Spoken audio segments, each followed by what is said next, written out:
Bien, bueno, ya estamos grabando, vamos a comenzar. No hay muchas cosas que comentar antes de los temas de hoy, solamente que estoy recibiendo tu tarea 4.3, la última del capítulo 4, y bueno, desde el miércoles enviaron su análisis número 3. Fuera de eso no tenemos nada atrasado. El lunes ya platicamos un poco más de lo que va a ser el examen para diseñarlo este fin de semana.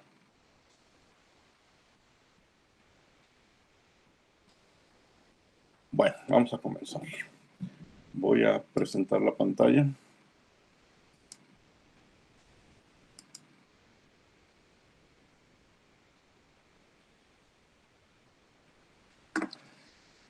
Y vamos primero a Classroom para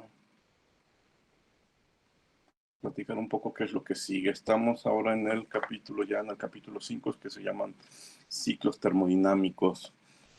Como ejemplo motivacional de este capítulo, vamos a hablar del proceso Haber. El proceso Haber, el proceso para la producción de amoníaco. Entonces, la primera parte de este capítulo 5, les estoy dejando 3 videos, son 3 videos sobre qué es el video Haber. El primer video, simplemente una descripción de qué es, en qué consiste el proceso Haber. El tercer video, que es esta liga a Facebook, los llevaría al sitio de Facebook de una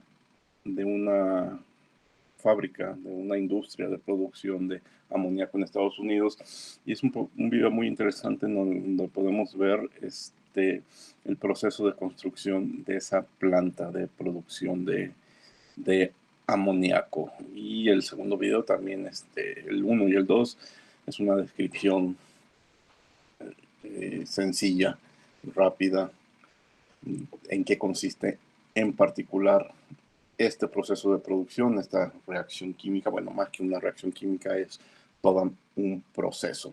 Y lo vamos a utilizar como referencia para este tema.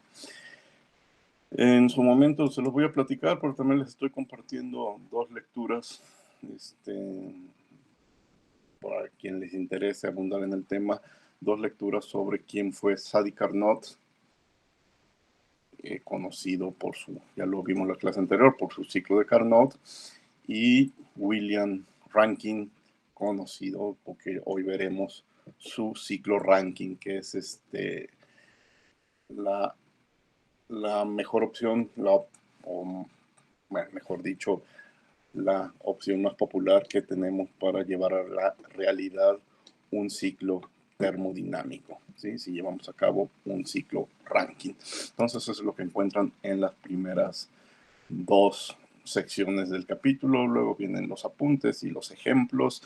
Aquí en la parte de ciclo de Rankine también viene un video más sobre el ciclo de Rankine y las versiones en PDF de los ejemplos que voy a estar resolviendo entre hoy y la próxima clase. Ya que terminemos el tema de máquinas térmicas, vamos a pasar al de refrigeradores y bombas de calor. Lo explicamos y resolvemos algunos ejemplos, y al final, bueno, todavía está en gris, todavía no lo subo, terminaremos con el tema de licuefacción. Y ya, con eso concluimos este capítulo de ciclos termodinámicos. Va a haber algunas tareas, pero hoy no se llevan tareas, será hasta la próxima semana.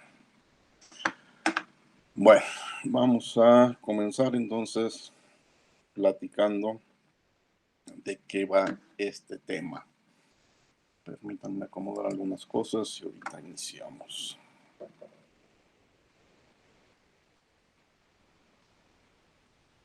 Profe, la tarea 4.3 la va a explicar el lunes. Sí, esa la explico este lunes, ya que la califique. ¿Sí? Sí, está bien, gracias. y subo a Classroom la solución que yo tengo.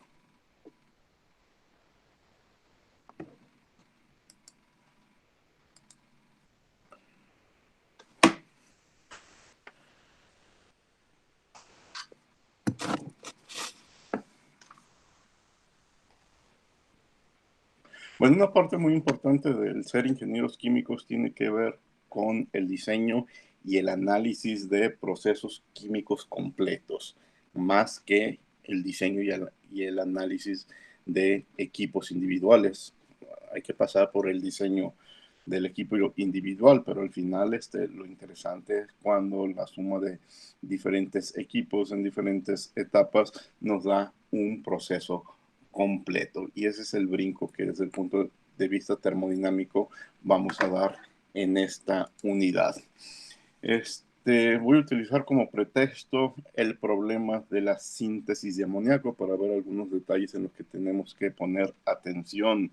Imagínense que se nos asigna la tarea de diseñar un proceso químico que funcione de manera continua y en estado estacionario, porque ustedes quieren producir, no sé, 20, 30, 40 millones de amoníacos al año, ¿sí? 20,000 toneladas, 30,000 toneladas, se ponen una meta. Pero lo único que ustedes saben es la reacción. Saben que una molécula de nitrógeno más 3 moléculas de hidrógeno nos van a producir 2 moléculas de amoníaco. Imagínense que estamos en esa situación en lo que único que yo sé es la reacción que me va a dar el producto. Cuando empezamos a investigar, nos damos cuenta que el nitrógeno y el hidrógeno tienen que ser combinados a alta presión sobre un catalizador de hierro, ¿sí? Entonces, ya con esa información, quizás nuestro primer paso sería dibujar un diagrama de flujo muy básico, como el que aquí estamos mostrando en esta figura, que parece como la figura 5.1. Tenemos un reactor y tenemos una etapa de reacción y tenemos una etapa de separación. Es decir, yo consigo hidrógeno, yo consigo nitrógeno, van al reactor, del reactor seguramente va a salir amoníaco, va a salir algo de nitrógeno e hidrógeno que no haya reaccionado y después lo tengo que separar.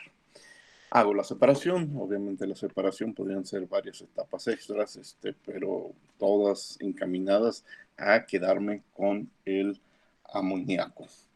Y si sobra nitrógeno y lo que sobra, que es nitrógeno y oxígeno, pues para que lo tiramos, mejor lo reciclamos, lo regresamos al reactor y, y seguimos con este proceso de forma continua.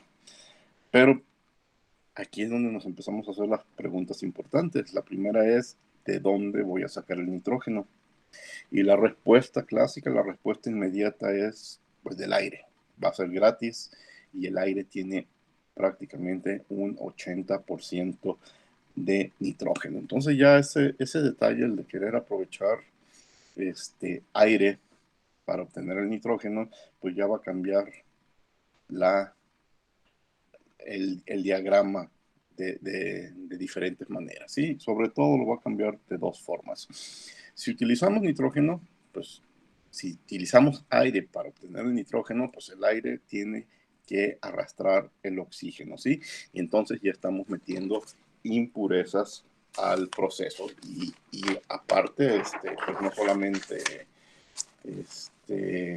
no vamos a comprar aire puro, o con una pureza muy alta, porque sería un aire muy caro. Vamos a utilizar aire atmosférico y entonces ya no nomás es el oxígeno, sino otros gases presentes que estaremos introduciendo al proceso. Entonces ese es un detalle extra, pero sobre todo, ¿qué voy a hacer con esa cantidad importante de oxígeno?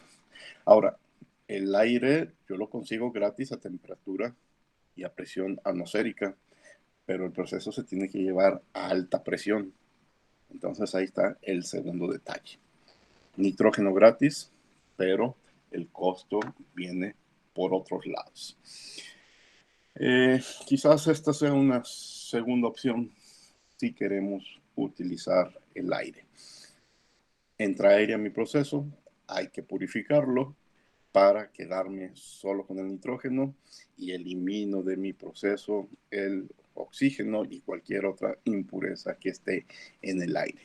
Como necesito ese nitrógeno a alta presión, pues luego viene una etapa de compresión y ahora sí va al reactor. Y el resto del proceso pues, podría ser similar al que planteamos en la figura anterior. Esto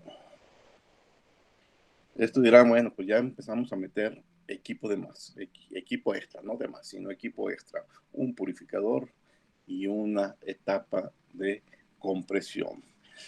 A alguien se le podría haber ocurrido otra opción. Bueno, ¿qué tal si metemos el aire y comprimimos todo el aire y metemos en el reactor el oxígeno? El oxígeno va a ser un inerte en la reacción, y nos ahorramos dos equipos, ¿sí? Nos ahorramos el purificador y bueno, el compresor no lo podemos ahorrar, pero nos podremos ahorrar el purificador. Y entonces aquí está otra idea, que entre el aire y el hidrógeno al compresor. Y ahí se van al reactor. En el reactor va a entrar oxígeno y otras impurezas, pero esperemos actúan como inertes. Las condiciones de reacción van a ser inertes. Entonces, ahora del reactor va a salir el amoníaco, el nitrógeno sin reaccionar, el hidrógeno sin reaccionar y las impurezas del aire más el oxígeno. Entonces viene una etapa de separación. Si la etapa de separación está dirigida exclusivamente a separar el amoníaco, pues del separador va a salir una mezcla de nitrógeno, hidrógeno, oxígeno y argón y los regresamos al reactor. Sin embargo, aquí es muy importante tomar en cuenta que necesitamos una corriente de purga, porque el oxígeno es un inerte y si lo regresamos y a la par está entrando nuevo aire con más oxígeno, entonces se va a ver una acumulación respecto al tiempo de oxígeno hasta que llega un momento en que vamos a tener problemas con la presión por tanto oxígeno, ¿sí? Y obviamente este proceso nunca va a poder alcanzar el estado estacionario. Cada vez tenemos más oxígeno en el reactor y dándole vuelta a este circuito. Entonces es obligatoria una corriente de purga para eliminar oxígeno y no se nos acumule. Bueno, aquí están en una sola figura las dos visiones.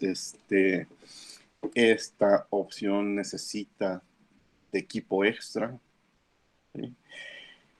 Sin embargo, esta opción necesita de trabajo mecánico extra porque hay que comprimir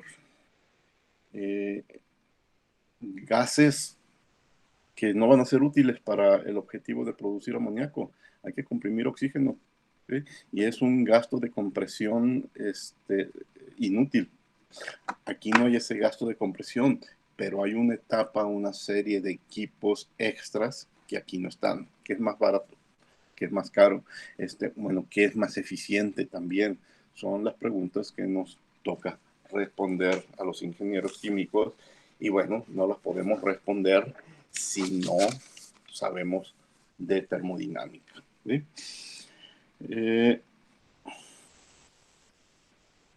Hay otra pregunta. ¿Y de dónde voy a sacar el hidrógeno? ¿Sí? Fíjense, no vamos a meternos ahorita. Bueno, ahorita les comento algo de dónde sale el nitrógeno, el hidrógeno sale de hidrocarburos, pero hay que procesarlo, ¿sí?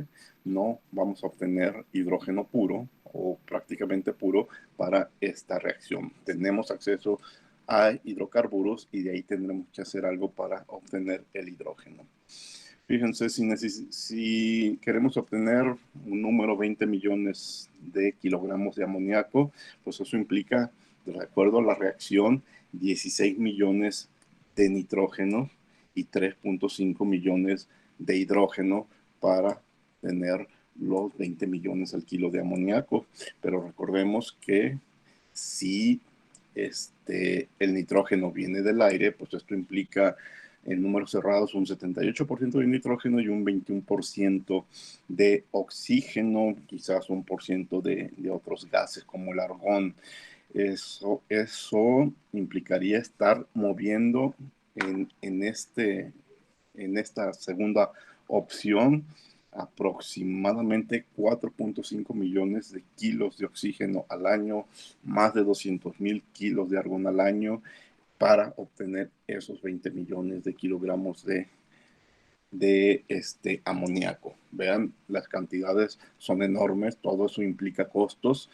Te estás ahorrando aparentemente el nitrógeno, pero vas arrastrando otros gastos. Al final la opción de utilizar aire sigue siendo la mejor opción, pero no es tan gratuita como lo hubiéramos pensado en principio. ¿Sí? Bueno, si se fijan en cualquiera de estos problemas, tenemos que analizar una serie de equipos individuales conectados, y el análisis se vuelve diferente. Ya vimos ejemplos de diseño o de cálculos de pasos individuales. Ya hemos hecho algunos análisis de un compresor o de un intercambiador de calor, pero ahora los problemas es cuando esos compresores, esos intercambiadores de calor están conectados, que implica quizás si el compresor está conectado al intercambiador de calor, pues el intercambiador de calor ya no va a recibir,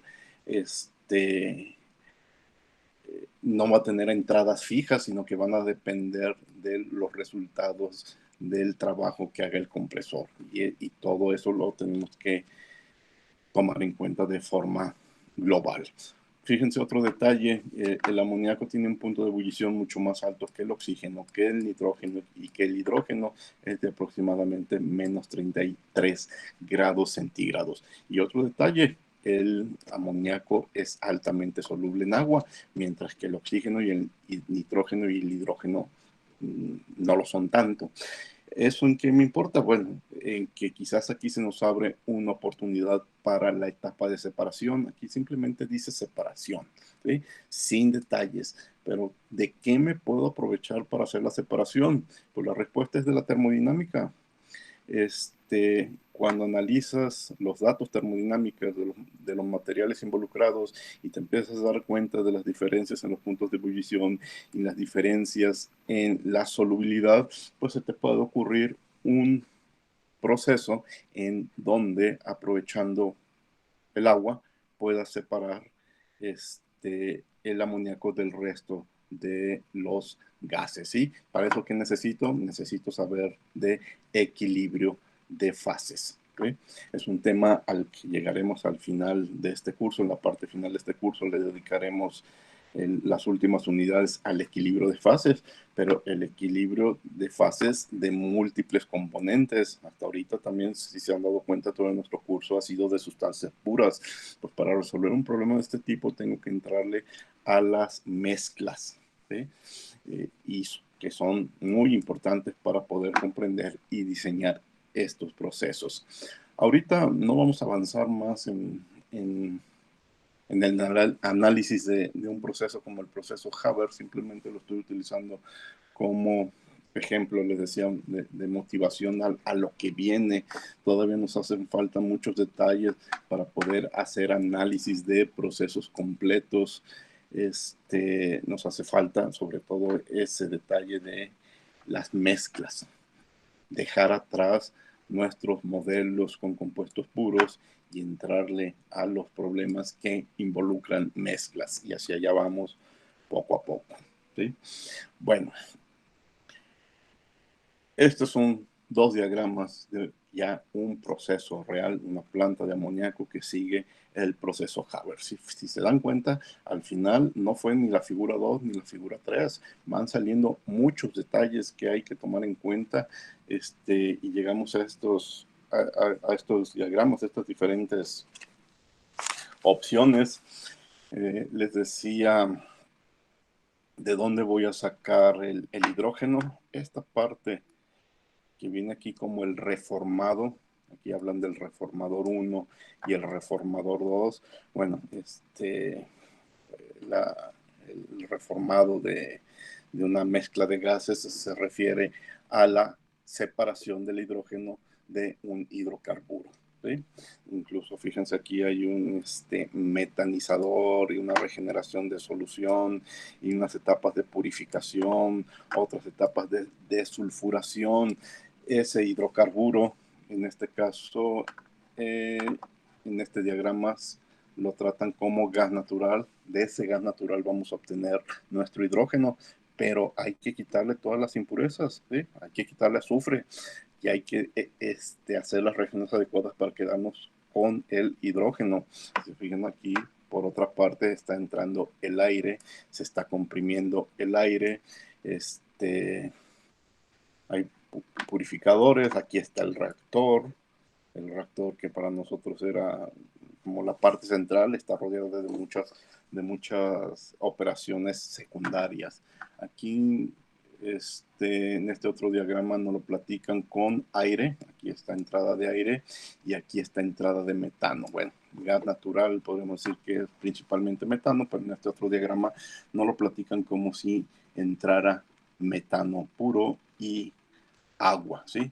Y entonces aquí ya se están dando las separaciones. Fíjense, incluso aquí está en amarillo, nos plantean una reacción de 2 moléculas de metano más oxígeno, se va a separar en 2 moléculas de monóxido de carbono y 4 de hidrógeno. Eso sería lo que estaría sucediendo por acá en este segundo proceso. Son 2 procesos al azar, 2 diagramas al azar que me encontré en internet para presentarles y para darnos cuenta que pues al final los procesos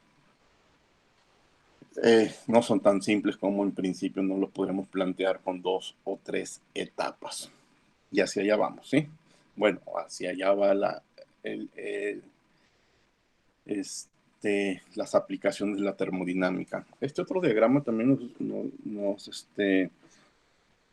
hace ver un detalle muy importante. En la reacción de nitrógeno más 3 de hidrógeno para los 2 de amoníaco, no es una reacción simple.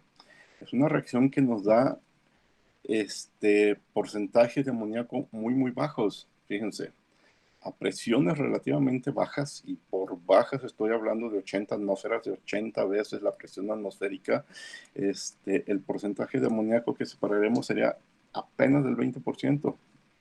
Si quieres maximizar, irte a lo más alto posible de acuerdo al equilibrio en esta reacción, tienes que trabajar a 400 atmósferas. Entonces no es cualquier equipo, son equipos muy especiales para soportar esas presiones, y si se fijan, nos estaría dando apenas el 48%. Entonces tiene que haber un equilibrio entre la cantidad de amoníaco que puedes conseguir y que sea económicamente costeable con el costo de tus equipos. Obviamente, esto se incrementa en función de la presión que tienen que soportar.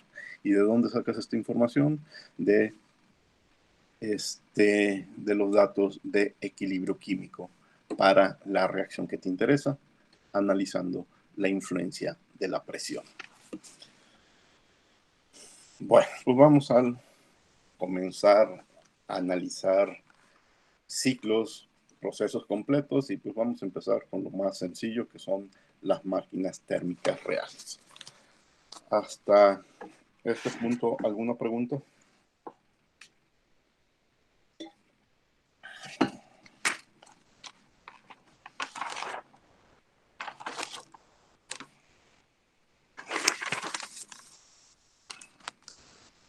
¿Este proceso es específico para el amoníaco? Sí, el proceso Haber es específico para el amoníaco. Vean después los videos que les recomiendo, y en 3-4 minutos les van a dar una explicación muy interesante de la dificultad de la reacción y cómo hay que llevarlo a cabo. ¿Sí? Vale, gracias. Bueno, ya en la clase anterior vimos unas máquinas que fueron las máquinas de Carnot, unas máquinas, bueno, no iba a decir la palabra muy sencillas, no quiero que se queden con la idea de que es algo muy sencillo, pero bueno, son los procesos reversibles que nos dan los mejores resultados posibles pero igual sabemos que eso se queda en el papel, es en la teoría. Les decía que les estoy por ahí compartiendo unas lecturas sobre Carnot, sobre Sadi Carnot. Es un artículo que se llama Sadi Carnot, el ciclo ideal. Si les interesa conocer más detalles del desarrollo de la tecnología de las máquinas térmicas en esta época de la revolución industrial, cuando se aceleró la producción de materiales, porque ya era mucho más fácil mover las cosas. Les recomiendo este artículo de Sadi Carnot, el ciclo ideal. Y esta otra dibujo, pintura, es de Rankin, quien hizo posible esas ideas de Carnot aterrizar para un ciclo real. Y también les estoy recomendando esta lectura que se llama Termodinámica, Conversión de Calor y Mecánica de Fluidos, que tiene que ver sobre la vida y los aportes de Rankine. Bueno, este es el ciclo de Rankine. Si lo analizan, pues es muy parecido al ciclo que platicamos la clase anterior de Carnot continuo. El detalle es que el ciclo de Carnot continuo, para que se llevara a cabo en la forma en que la planteamos, en donde si recuerdan no tuvimos que involucrar números, calor, trabajo, sino solamente temperaturas y sabíamos su eficiencia. Pero bueno, es un ciclo que su principal defecto es, para hacerlo realidad, pues es infinitamente lento. El de Rankine no es lento, es real, lo podemos llevar a cabo, pero la máxima conversión de calor a trabajo posible pues es mucho menor a lo que en teoría podremos obtener con el ciclo de Carnot.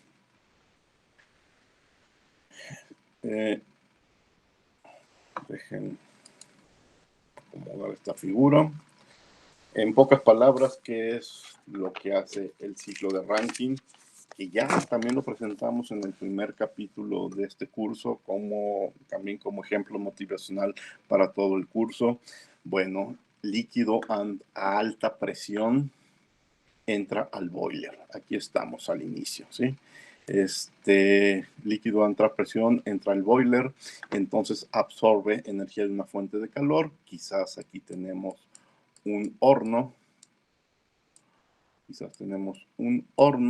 Y sale un vapor sobrecalentado. A la salida del boiler tenemos un vapor sobrecalentado. Ese vapor sobrecalentado está a alta presión. Eso no fue por el boiler, eso ya venía desde la bomba. Pero ya está también a alta temperatura.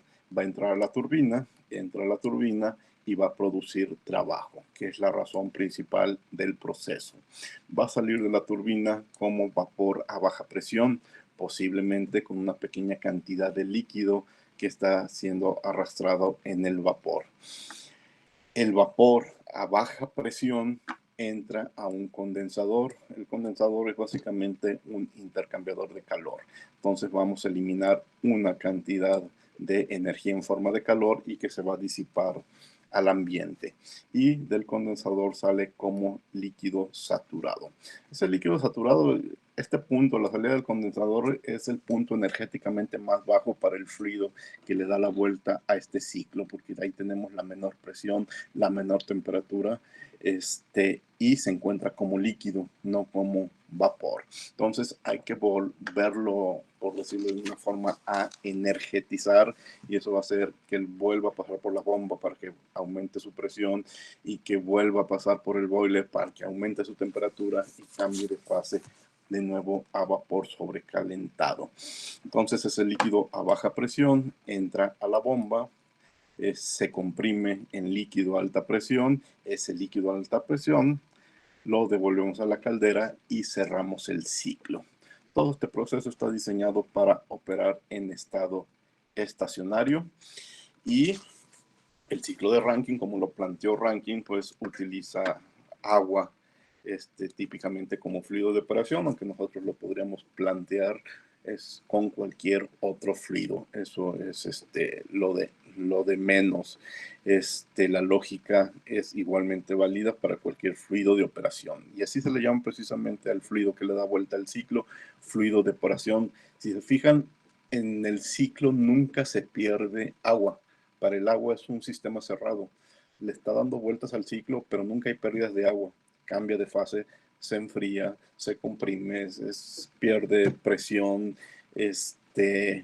muchos cambios, ¿sí? Pero nunca se pierde masa. Esta es una de las características de un ciclo termodinámico, que el fluido de operación siempre es el mismo. No hay que recuperarlo, no hay forma de que se pierda. A diferencia de otros ciclos que no son termodinámicos, que son mecánicos, como el ciclo que permite que funcione el motor de un automóvil, en donde el fluido de operación, si se consume, que es la gasolina, se quema, se consume y hay que recuperarla.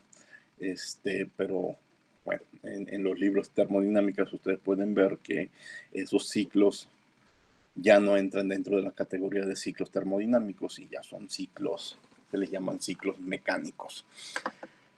Eso lo pueden consultar en el Sengel. Hay unos capítulos sobre ciclos, diferentes tipos de ciclos que ya no son parte de nuestro curso, pero esos temas sí se tratan en el Sengel. ¿Recuerdan el diagrama de temperatura como entropía que presentamos la clase anterior para el ciclo de Carnot? Era un rectángulo, ¿sí? Íbamos del punto 1 al punto 4 de vapor saturado a vapor húmedo. Luego, esta es la etapa en el intercambiador de calor, seguía siendo vapor húmedo. Y luego esta es la etapa de la bomba, en donde llegábamos al líquido saturado.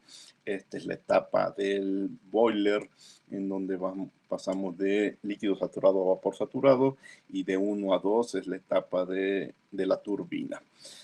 Bueno, este fue el ciclo continuo de Carnot que explicamos al final de la clase anterior. ¿Ven la diferencia de este ciclo, este rectángulo? Este rectángulo, esta área es relativamente pequeña respecto a lo que vamos a ver ahorita en la siguiente diapositiva. El que esa área sea pequeña es una medida indirecta de que la eficiencia de este ciclo es la mayor posible. El ciclo real, el ciclo de Rankine, es toda esta área. Esta área es mucho mayor en un ciclo real, y esto indirectamente también tiene que ver con que las eficiencias no sean tan altas. Bueno, dejen quitar esas rayas en amarillo para de nuevo platicar el ciclo de Rankine, pero ahora siguiendo un diagrama temperatura-entropía.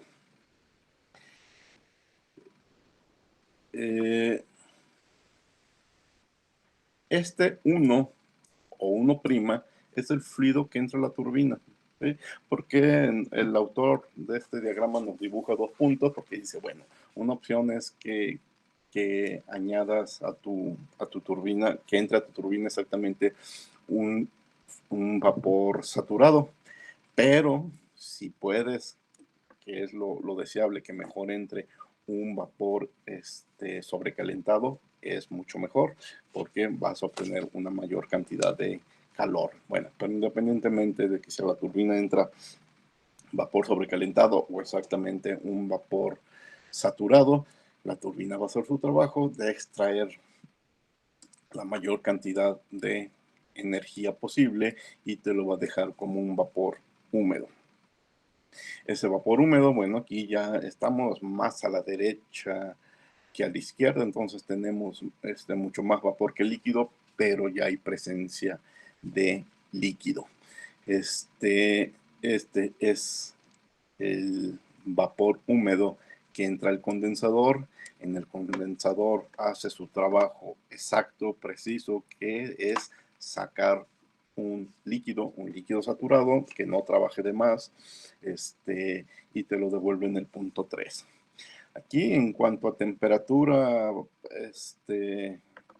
relación temperatura-entropía, el ir de 3 a 4, que es un brinco muy pequeño, pues es lo que hace la bomba. No se nota aquí, pero es aumentar su presión, la presión de ese líquido. Aumentar la presión de un líquido, pues prácticamente no tiene efectos en la temperatura del líquido. Incluso podríamos decir que este brinco de 3 a 4 en este diagrama pudiera ser bastante exagerado. Pero bueno, se muestra que sucede algo, y ese sucede algo, pues básicamente aumenta de manera importante la presión del líquido. Ese líquido va a entrar a un boiler, el boiler va a tomar energía de un combustible que se está quemando posiblemente, o cualquier otra opción que se les ocurra, y nos va a llevar ese líquido subenfriado al líquido saturado, pero a alta temperatura, y ese líquido saturado a alta temperatura lo va a pasar a vapor sobrecalentado, y si es posible, pues mucho mejor que todavía lo caliente un poco más y no lo regrese como vapor sobrecalentado. Y esto es lo que sucede básicamente en un ciclo de Rankine bastante diferente a lo que vimos para un ciclo de Carnot. Pero bueno, esto ya tiene que ver con los detalles reales que hay que tomar en cuenta para obtener la mayor cantidad de trabajo posible, que es en esta etapa en donde extraemos esa energía en forma de trabajo. Recuerden, de 4 a 1 hay una constante adición de calor. Estamos en el horno. De 2 a 3 estamos eliminando calor al medio ambiente. Y de 3 a 4 la bomba consume energía en forma de trabajo. Aquí hay un pequeño consumo de trabajo. Aquí hay ganancia para la máquina, que es pérdida para el sistema. Aquí hay una entrada de energía en forma de trabajo en la bomba que lo gana el sistema. Pero numéricamente, ya lo veremos en los ejemplos, esto es muy, muy pequeño respecto a este otro W, ¿sí? Bueno, eso lo veremos y haré énfasis en eso en los ejemplos. Entonces, bueno, aquí están los dos diagramas importantes de todo lo que sucede. Si le ponemos los números, a la turbina entra el fluido en el estado 1, al condensador entra el fluido en el estado 2, a la bomba entra el fluido en el estado 3 y al boiler entra el fluido en el estado 4. ¿Sí? Eso es más o menos, eso es lo que está sucediendo.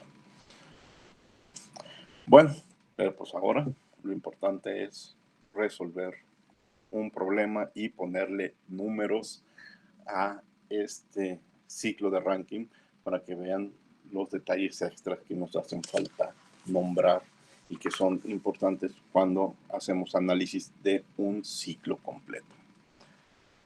¿Preguntas?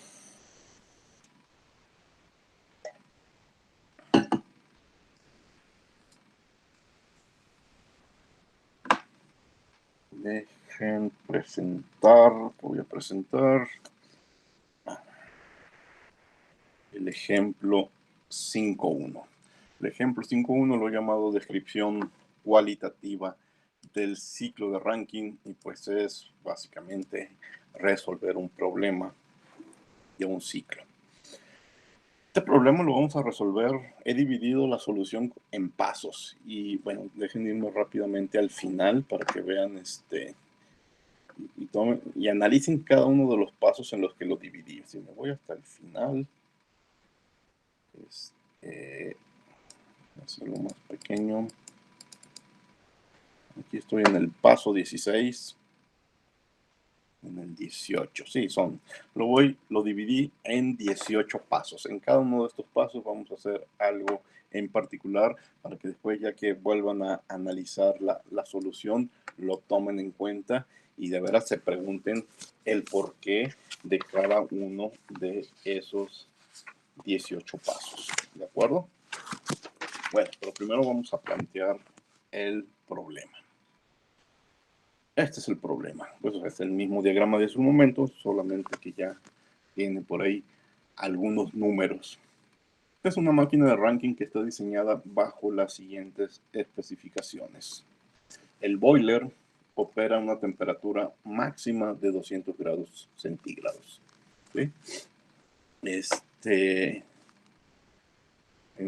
Bajo las mejores condiciones podemos obtener ese flujo de energía a 200, nos llega, nos aumenta la temperatura del agua hasta 200 grados centígrados.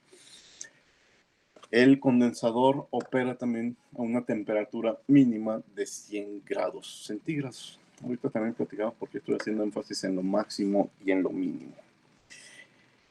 La turbina es una turbina real, existe y tiene una eficiencia del 75%.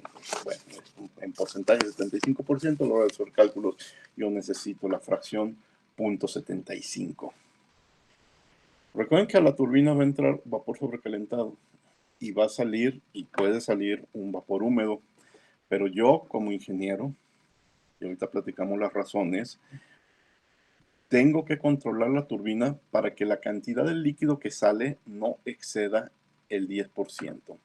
Esta Q es la calidad del vapor que sale de la turbina y no puede exceder el 10% del líquido. Es decir, que la calidad tiene que ser de 0.9 o más, 0.92, 0.93, 0.95, pero no me puedo permitir a la hora en el momento de diseñar mi diagrama, que sea de 0.85, ¿sí?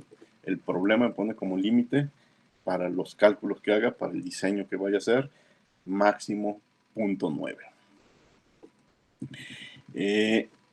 El fluido que le da vuelta al ciclo es agua en la fase que sea necesaria en cada etapa. Y bueno, de la bomba no me especifican nada en particular. Vamos aquí en el diagrama si nos damos cuenta que la bomba necesitamos, pues eso es obvio, ¿no? Conectarlo a la electricidad para que funcione. Necesitamos y esa corriente, esa energía eléctrica la va a convertir en energía mecánica y va a funcionar la bomba. Entonces consume energía. Y la turbina, pues su trabajo es extraer energía y que esa energía en forma de trabajo yo me la pueda llevar a otro lado del proceso para hacer algo, mover algo o crear a un generador eléctrico. Generar electricidad podría ser otra opción. Aquí estoy calentando el agua, entonces esto está conectado a un horno posiblemente. Y aquí estoy disipando energía en forma de calor al ambiente, al medio ambiente. Por cierto, el condensador, pues ¿cómo lo va a enfriar? Lo más seguro es, y dejen dibujarlo, que el condensador, pues como platicamos con los intercambiadores de calor, pues necesite que pasen unos tubos con agua fría, ¿sí? Para enfriar el agua del proceso. O sea, pero va a ser el agua que vaya por estos tubos, va a ser un agua independiente al agua que le da la vuelta al ciclo. Podría ser una opción, ¿sí? Utilizar agua de enfriamiento. Incluso por cierto, se me olvidó comentarles en Classroom que por ahí hay unos videos sobre máquinas térmicas que les voy a recomendar, y nuestros videos están en una planta de generación de electricidad. Van a ver, pueden ver la parte donde está el condensador y hacen énfasis en el uso del agua de enfriamiento, que creo que en ese caso utilizan agua del mar para enfriar. Bueno. Determina el estado del agua que entra a cada una de las 4 etapas. Es decir, agua en el estado 1 es agua a qué temperatura, a qué presión, en qué estado. Agua en el estado 2, lo mismo, es vapor húmedo, con qué calidad exactamente, a qué temperatura, a qué presión. Lo mismo vamos a contestar para el estado 3 y para el estado 4. Esas son las primeras preguntas. Luego, flujo másico necesario para que se produzcan, para que estas salidas sean 10 megawatts de trabajo neto. Bueno, aquí hay una aclaración que hacer. Incluso vamos borrando eso que escribí. Este es el trabajo que consume la bomba. Voy a escribir aquí abajo. Este es el trabajo que consume la bomba. Pump, le voy a poner la P de pump.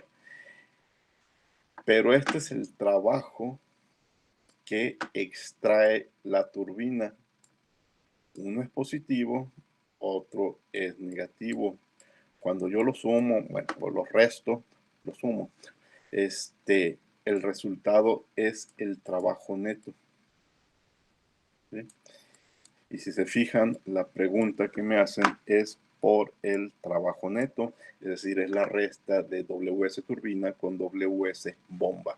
Pues esa resta, ahora, en la práctica ahorita van a ver que esto es casi los 10 y esto es muy, muy pequeño. ¿Sí? Pero formalmente la pregunta que me hacen es para producir 10 megawatts de potencia, porque es W punto neta. ¿Sí? Por ahí hay que hacer esa división, digo esa resta. Es algo muy pequeño lo de la bomba, pero hay que hacer la resta. Bueno, si voy a estar extrayendo 10 megawatts de trabajo neto, ¿cuál es el flujo másico de agua que le tiene que estar dando la vuelta a este diagrama? Esa es la segunda pregunta. Bueno, aquí está el diagrama completo sin las condiciones. Vamos a iniciar el análisis. Primera etapa, analizar el boiler.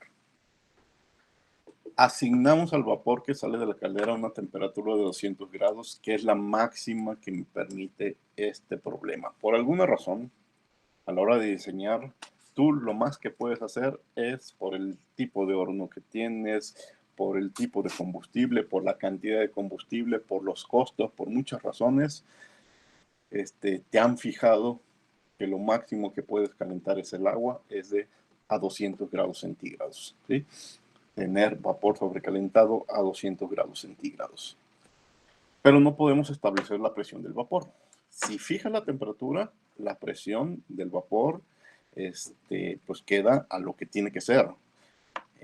El vapor que sale de la caldera está por encima de la presión vapor de 200 grados centígrados, que son 15.55 bar, o el líquido no va a hervir. Es decir, no puede salir vapor sobrecalentado de un boiler. Podremos bajar la presión por debajo de los 15.55, pero el trabajo de turbina se maximizará solo si se maximiza la diferencia de presión entre el vapor que entra y el vapor que sale. Por lo tanto, vamos a comenzar considerando que del boiler sale agua saturada a 200 grados centígrados. No me conviene irme para abajo. Dice, puedo irme para abajo, pero el trabajo de la turbina se maximiza si aprovecho lo más que puedo, y lo más que me dejan es 200 grados centígrados. Bien, entonces vamos a trabajar con 200. Ahora vamos a analizar el condensador. Deseamos que la presión de la salida de la turbina sea lo más baja posible, porque la caída de presión a través de la turbina sea lo más grande posible. La temperatura más baja a la que puede funcionar el condensador es 100 grados centígrados. ¿Sí? La presión vapor a esa temperatura es 1 bar, bueno, 1.013 bar. Entonces es la temperatura más baja a la que se condensará el vapor. Entonces vamos a considerar que el vapor sale del condensador, va a salir agua líquida saturada a 100 grados centígrados.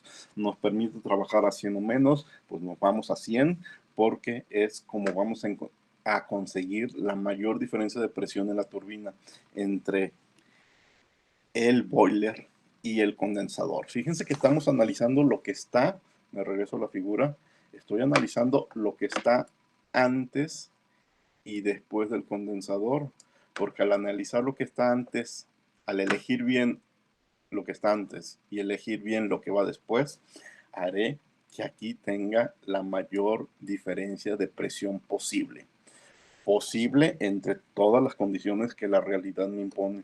¿Sí? que van desde condiciones económicas hasta condiciones técnicas. ¿Ves? A 200 y a 100. Simplificando a partir de lo que acabamos de platicar, dice, se nos pide que encontremos el estado del fluido que sale de cada uno de los 4 pasos. Ya tenemos 2 de ellos. Podemos asumir que la presión del fluido no cambia en la caldera o en el condensador. Por lo tanto, el vapor que sale de la turbina está a 1.013 bar y el vapor que sale de la bomba está a 15 bar, 15.55. Y eso no va a cambiar. ¿Sí? Me regreso a la figura. Sale a 1 bar. Bueno, lo voy a decir en números cerrados. Hace su trabajo a presión constante, sale a 1 bar. También del condensador. En la bomba, ahí se va a dar el brinco de 1 a 15. Entra el boiler a 15 bar. En el boiler eso no le afecta, sigue saliendo 15 bar. Y aquí es donde importa el delta P. Y el mayor delta P que pudimos conseguir fue entre 15 y 1 bar. ¿De acuerdo? Con eso vamos a trabajar.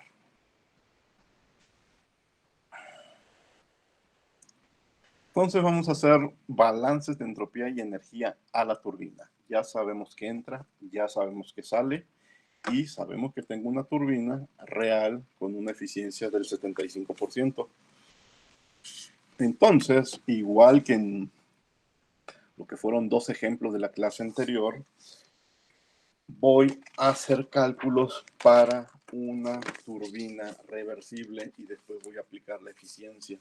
Entonces, la entropía de la salida de la turbina menos la entropía de la entrada de la turbina, voy a suponer que tengo una turbina reversible. Ese delta S va a ser 0. Voy a hacer cálculos de potencia para esa turbina reversible y ya después aplicaré el 75% para saber el valor real.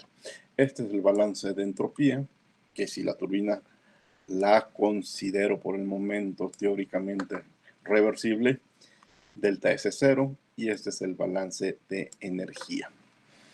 No lo estoy haciendo en detalle, ya hemos hecho balances de turbinas muchas veces. Pues a recopilar datos. Yo sé que a la turbina entra un líquido sobrecalentado a los 15 punto y tantos bar. Voy a tablas y encuentro su entropía. Y pues esa tiene que ser la entropía del líquido subenfriado, no, del vapor húmedo que sale de la turbina con una presión de 1 bar, 6.43. ¿Sí? Ahora, a 100 grados centígrados, el vapor y el líquido saturado tienen una entropía de 1.3 y 7.3. Este par de datos son de tablas, pero mi líquido, mi vapor húmedo que sale de la turbina es 6.43. El 6.43 está entre 1.3 y 7.3. Está aquí en medio, el 6.43. Quiere decir que efectivamente de la turbina reversible sale un vapor húmedo. Dejen ver con qué calidad. Aplico la ecuación para despejar la calidad y es de 0.84. Ustedes dirán, hace un momento vimos que el problema me dice que no puedo bajar de 0.9, pero esta no es la turbina real, esta es la turbina reversible. La turbina reversible pues me dio 0.84. Lo que yo debo de cuidar es que la turbina real no esté por arriba del 0.9. Eso lo voy a revisar más adelante. Sigo con mis cálculos como turbina reversible, es decir, turbina en el papel nada más. Ya que tengo la calidad de esa turbina reversible, busco las entalpías en tablas para el agua a las condiciones de la turbina. Este dato sale de tablas, este dato sale de tablas, y esta es la entalpía del líquido saturado que sale de la turbina. Y no me canso de repetirlo, turbina de papel, turbina reversible. Hago un balance de energía para esa turbina reversible. La potencia generada en la turbina es la diferencia de entalpías. Esto lo calculé como turbina reversible. Esto no me lo tengo que modificar, es la entrada fija, que es vapor sobrecalentado a 200 grados centígrados. Este número lo acabo de calcular en la diapositiva anterior. Este sale de tablas. Y entonces esta turbina reversible extrae 461 kilojoules por kilogramo. La mejor turbina posible, la reversible, la que escribimos en papel, tiene esa ganancia.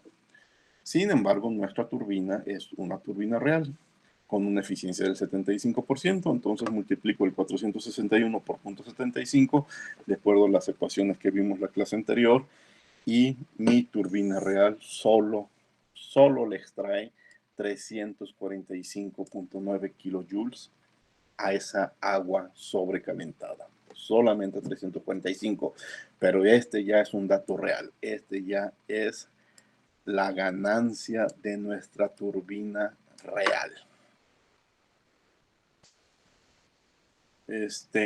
Ahora, lo único que tengo que hacer es confirmar que esto sí corresponda a un vapor húmedo de 0.9 o más. Entonces me llevo mi ganancia real con la entrada que no cambia y recalculo o hago el cálculo de la entalpía a la salida real. Utilizo la entalpía a la entrada real para despejar la calidad real y me doy cuenta que la calidad real es de 0.9. Entonces puedo seguir diseñando esta turbina porque cumple con las especificaciones. ¿Qué pasa si en este paso no hubiera cumplido con el 0.9? ¿Sí? Bueno, la corriente que sale es 10% líquido, 90% vapor y tiene una entalpía de 2446. Si este cálculo hubiera mostrado que Q seguía siendo menor a 0.9, tendríamos que haber bajado la presión del vapor que entra a la turbina. ¿Sí? O sea, ese vapor a 15 bares, ¿sí eran bares? Sí, creo que sí. A 15 no lo podríamos haber utilizado. Tendría que haberle bajado la presión, ¿sí? Entonces, bueno, pero ya sería un problema extra de diseño al cual no le vamos a entrar. Este problema está diseñado para que te dé exactamente a la primera, pero un ingeniero en una situación real se podría encontrar con el problema de que no cumple con las especificaciones, y recuerden que las especificaciones tienen que ver con situaciones reales desde el punto de vista económico y técnico, y entonces tendría que bajar la calidad energética de su vapor sobrecalentado para haber cumplido con ese 0.9. Pero bueno, en este problema no se da el caso y podemos seguir. Ya que sabemos qué pasa exactamente en la turbina, vamos a ver cuánto calor va a eliminar el condensador. Entonces hacemos un balance de energía en el condensador. Al condensador entra la corriente que sale de la turbina y esta H3 es la corriente que va a salir del condensador y luego va a entrar a la bomba. Este dato ya lo tengo, lo acabo de calcular hace como 2-3 diapositivas arriba, pero ¿de dónde va a salir? Va a salir de tablas. ¿Por qué? Porque yo sé que del condensador tiene que salir un líquido saturado. Entonces me voy a tablas por el valor del líquido saturado a los 100 grados centígrados y encuentro ese 419. Ya lo verificarán ustedes en tablas. Y entonces el condensador elimina al exterior, al ambiente, al medio ambiente, 2026 kilojoules por kilogramo de agua que le está dando vuelta al ciclo. Ya tenemos la ganancia de la turbina, ya tenemos lo que elimina el condensador. Vamos haciendo un balance de energía parcial a toda la máquina. La máquina es un ciclo cerrado, entonces delta U es 0. pero hay intercambios de calor e intercambios de trabajo, ¿sí?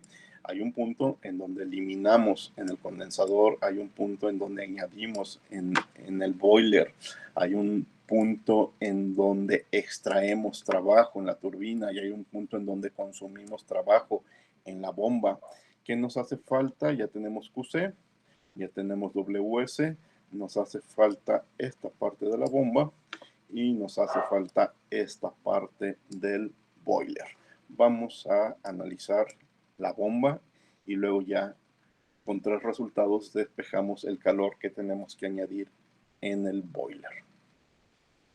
La bomba recibe, este problema ya lo habíamos analizado en otro ejemplo, recibe un líquido y el líquido es prácticamente incompresible. Entonces, más que nos evitamos la integral B de P y es prácticamente igual al producto B delta P. ¿Sí? Entonces, bueno, yo lo puedo reescribir en función de volúmenes específicos, en metros cúbicos sobre kilogramos. Tengo la presión a la salida de la bomba, 15.5 bar. Tengo la presión que es a la que sale del condensador, porque es la misma a la que salió de la turbina, 1.013 bares. Hago los cálculos, las conversiones de unidades adecuadas y me doy cuenta que la bomba tiene que consumir 1.52 kilojoules de energía por kilo de agua que le da vuelta al circuito. Este 1.52 es muy interesante. Quiero que lo comparen con los kilojoules extraídos, kilojoule por kilogramos extraídos por la turbina, donde estaban como 3, 4 diapositivas arriba. Fíjense, 1.52 contra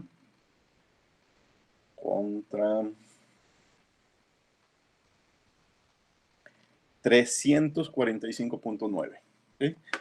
Vean cómo el gasto de la bomba es muy, muy pequeño respecto a la ganancia de la turbina.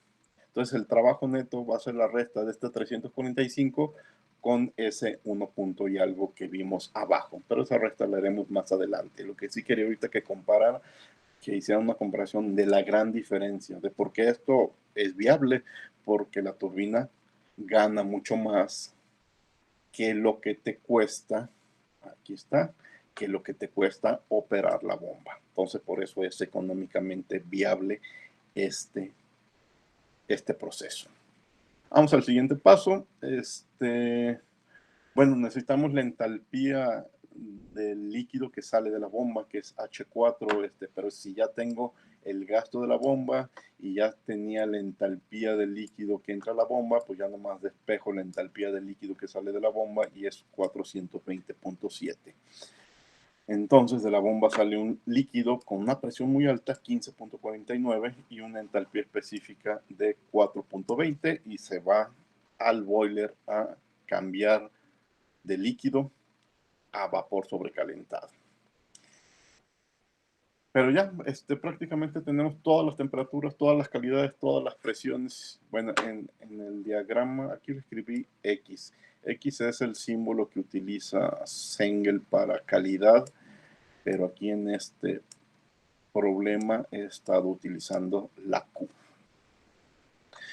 Bien, un resumen. ¿Qué salió del boiler?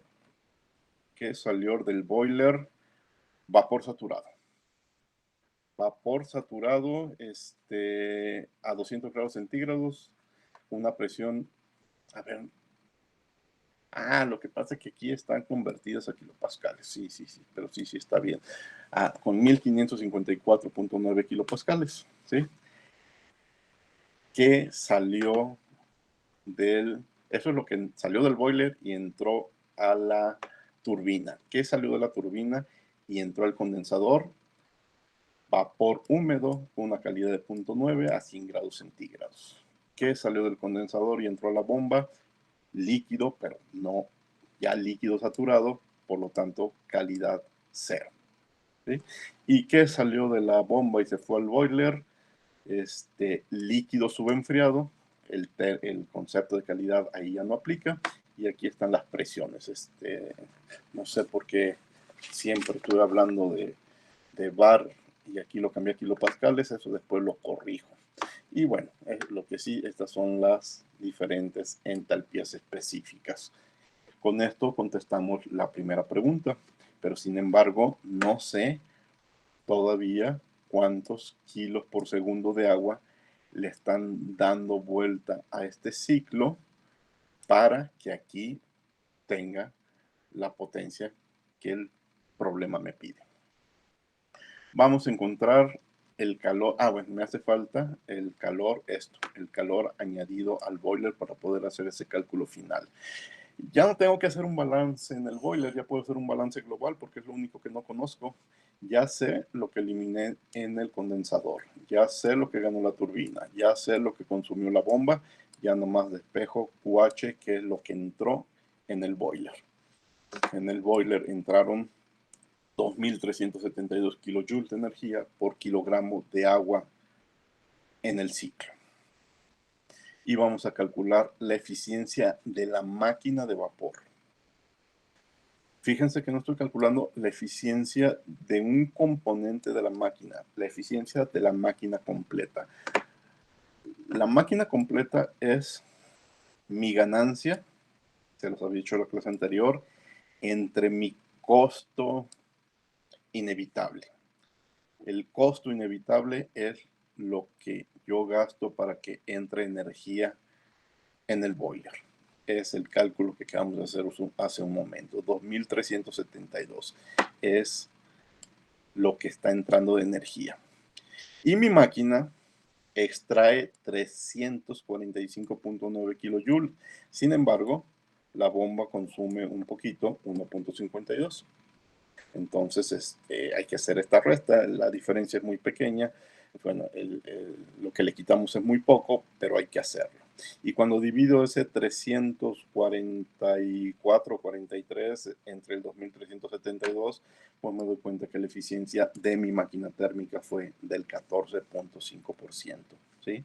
Yo metí más de 2.300 kilojoules al sistema por kilo de agua y nada más en la turbina estoy recuperando como poco menos de 345. La eficiencia es muy baja, 14%. ¿Sí? ¿Por qué es muy baja? Porque la temperatura a la que me limitaron de 200 grados centígrados del vapor que entra a la turbina es una temperatura muy baja. Si le queremos aumentar la eficiencia de este ciclo, tendremos que trabajar sobre la energía que añadimos al vapor en el boiler. Por ahí está el detalle. Bien, pues ahora voy a ver cuántos kilos de agua necesito por segundo que le estén dando vuelta a este circuito. Si la potencia mecánica que me piden es de 10 megawatts y yo estoy obteniendo 344 kilojoules por cada kilo de agua de espejo flujo másico, recuerden que megajoules son bueno, voy a pasar de megajoules a watts y los watts son joules por segundo. Entonces estos kilojoules también los voy a pasar a joules. Voy a comparar joules con joules. Se van a ir los joules y me van a quedar los kilogramos de aquí con los segundos que están escondidos en los watts. Entonces a la hora de despejar, los segundos están en el denominador, estos kilogramos se van al numerador y me quedan kilos por segundo. Bueno, pues yo tengo que estarle dando la vuelta a 28 kilos de agua, casi 29 kilos de agua cada segundo si quiero tener una ganancia de 10 megawatts. ¿Sí? Porque turbina solamente puede extraer 344 kilojoules a cada kilo de agua. Y con eso terminamos de resolver el problema. Es un problema bastante completo, con muchos detalles. Por favor, les pido que después lo vuelvan a analizar. Son, les decía, 18 puntos. Analicen punto por punto qué es lo que hicimos. ¿Alguna pregunta?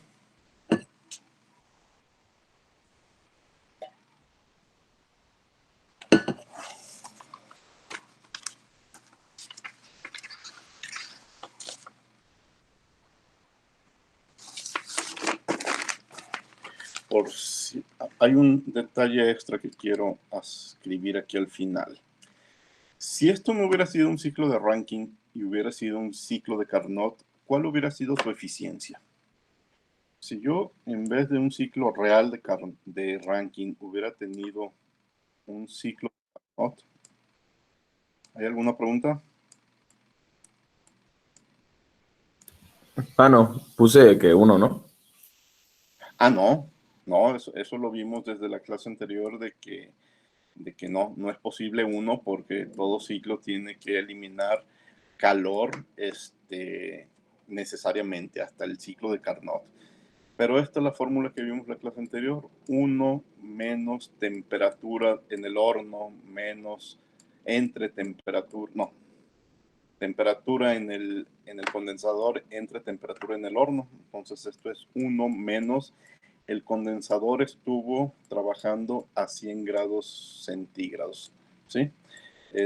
Entonces 100 más 273 y el horno, no el horno, el boiler estuvo trabajando a 200 grados centígrados, 200 más 273. Este es el cálculo que hay que hacer con las temperaturas extremas en el proceso, no del medio ambiente, sino en el proceso, porque esta energía luego se disipa al medio ambiente y el medio ambiente está mucho más frío, pero eso no es parte del ciclo. Bueno, el ciclo de Carnot entre ese par de extremos, lo mejor que hubiera podido hacer es como del 20%, 20.7%. En realidad, les digo, tampoco era gran cosa lo que podía hacer el ciclo de Carnot. Y les repito, la causa sobre todo es de que esos 200 grados en el boiler es muy bajo. Vean después ejemplos y en el mismos libro luego van a ver otros ejemplos cuando estén revisando el tema.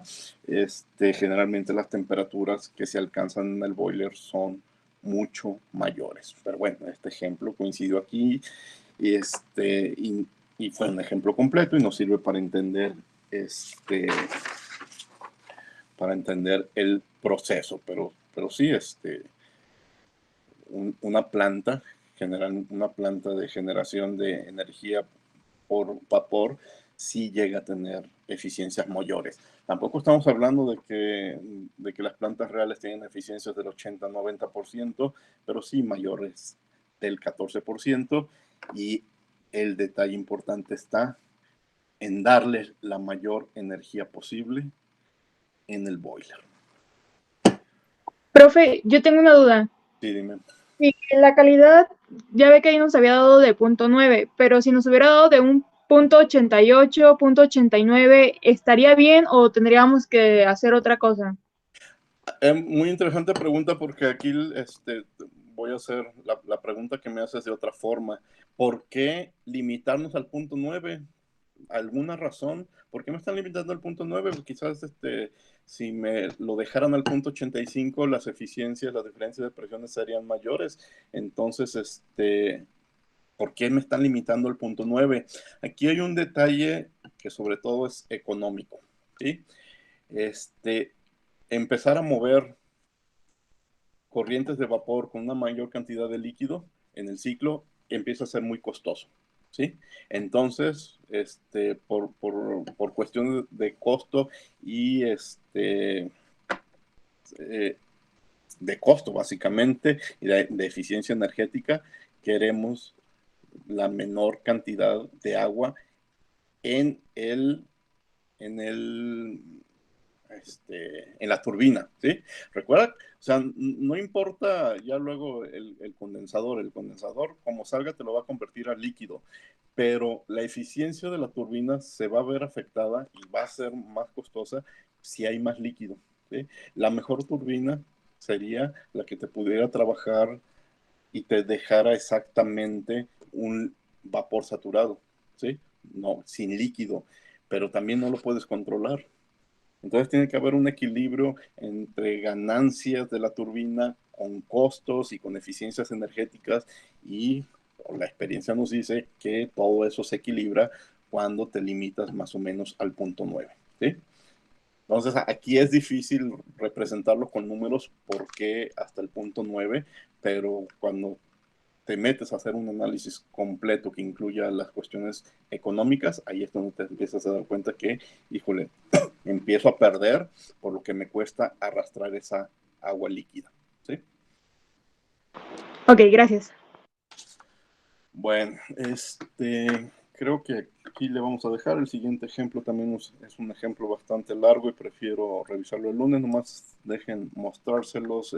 ¿Qué es lo que vamos a hacer? Bueno, vamos a analizar esos detalles de vapor saturado contra vapor sobrecalentado. En este ejemplo que acabamos de terminar, por ejemplo, tuvimos viendo tomando decisiones en función de la presión a la salida de la bomba y la turbina. Y aquí viene, y miren precisamente lo que ahorita comentaba, cantidades excesivas de líquido arrastrados en el vapor pueden dañar el equipo. Bueno, también yo se lo platiqué desde el punto de vista que mover todo ese líquido es más costoso. ¿Sí? Pero sí es cierto, también las turbinas están diseñadas para manejar vapores y no líquidos, y entonces una cantidad excesiva de líquido podría dañarlo. Nos vamos a preguntar vamos suponiendo que esta fracción hubiera sido del punto 13, ¿qué hubiera cambiado? Sí, bueno, ya no le adelanto, pero vamos a analizar cosas, vamos a hacer comparaciones de qué pasa si lo hubiera movido aquí, qué pasa si lo hubiera movido por este otro lado, para que se den cuenta qué rango tenemos al jugar con varios equipos que están conectados entre sí, y incluso vamos a explicar opciones. Si tu boiler no es suficiente, conéctalo a un calentador extra y vas a ver las diferencias, las ganancias.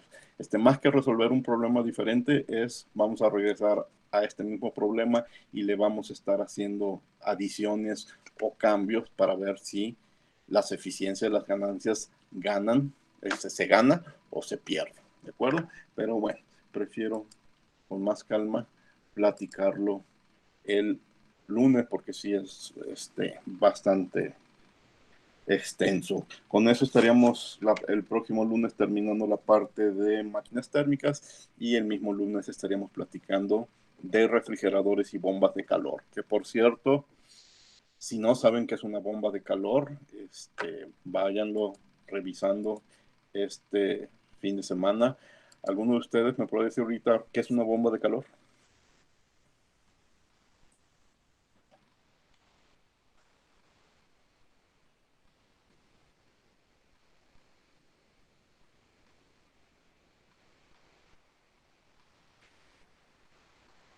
¿Nunca han aprovechado una bomba de calor?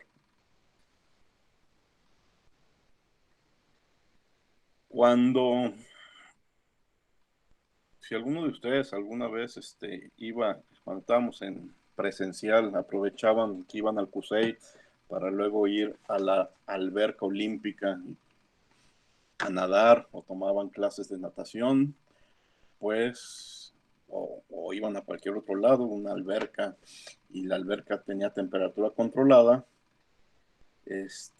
nunca se preguntaron cómo se calienta esa agua. Pues esa agua de muchas albercas, bueno, no de todas, porque muchas utilizan calentadores solares, aunque son más ineficientes, utilizan bombas de calor. ¿Pero qué es una bomba de calor? Una bomba de calor es básicamente un refrigerador, pero que utiliza la parte de atrás del refrigerador. Ustedes vayan, ahorita en su casa, vayan a su refrigerador y toquen la parte de atrás, y está caliente, y siempre está caliente. ¿Por qué? Porque por la parte de atrás del refrigerador se está eliminando toda la energía de los alimentos que mantenemos congelados, ¿sí? Bueno, pues si hacen un rediseño y aprovechan la parte de atrás y no el interior, entonces pueden aprovechar ese refrigerador para calentar cosas, ¿sí? y entonces deja de llamarse refrigerador y pasa a llamarse bomba de calor. ¿Sí? Entonces la bomba de calor no es más que un refrigerador que aprovecha la zona caliente.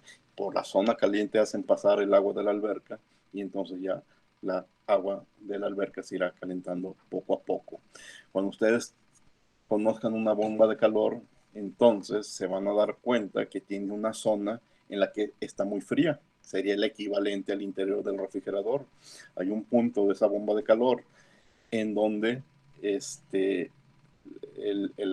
se nota que está muy frío, o sea, notamos que es una zona fría.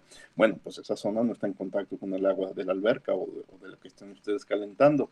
Eso queda aparte, no sé, se aprovecha con un rediseño, obviamente, de geometría.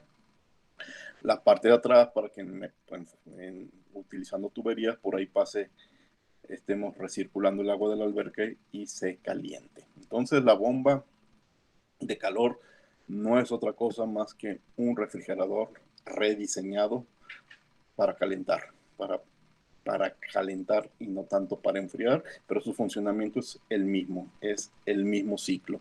Ya lo veremos la próxima clase. Si yo veo el diagrama de flujo de un refrigerador, es el mismo diagrama de flujo de una bomba de calor, solamente que los objetivos son diferentes y a la hora de calcular eficiencias hacemos los cálculos de forma diferente. Bueno, pues ya platicaremos de eso el lunes. Dejar de presentar, de grabar.